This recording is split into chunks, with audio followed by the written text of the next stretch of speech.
Все по привычному сценарию. Двери открывать никто не спешит, а сотрудники фонда капремонта Ингушетии продолжают попытки достучаться до жильцов.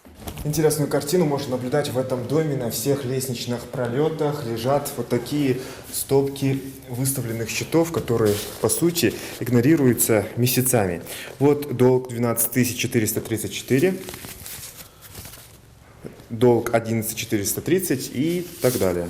Долги от 10-30 тысяч и выше. В этом многоквартирном доме номер 25 по улице Московская в 2018 году провели капитальный ремонт по замене кровли. С тех пор платежная дисциплина оставляет желать лучшего. Жители напрямую говорят, не платили и платить не собираемся. Да, это 20 копоров, это жарит. Судовая хая. Ай, ну это что суд, да? наоборот. А? Судья Хатуаки. Ладно, хорошо. Если будет документ на мое имя, все, я посмотрю, как вы докажете, что вы делали какой-то ремонт. Хорошо, ну делайте, я не позже мы делаем, в том хитсабио. Что Том, что по Швейцарии? Ну, у дома идите еще, да?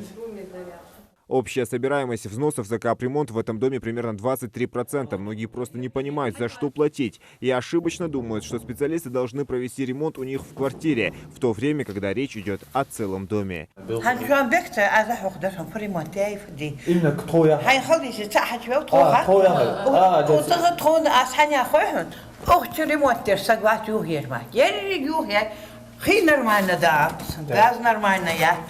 Специалисты объясняют, что если жильцы будут исправно платить за капремонт, в 2026 году проведут в доме работы по канализации и водоотведению.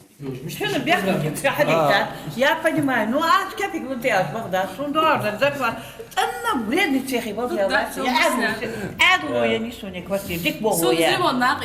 Это В 4 году хайтаяжи квартиры. Всего в Назране числятся 27 многоквартирных домов, жители которых должны платить за капремонт. Ситуация в целом по городу обстоит не лучшим образом. Собираемость платежей составляет около 30%. Жильцам, которым бесполезно объяснять, фонд капремонта намерен разговаривать через суд.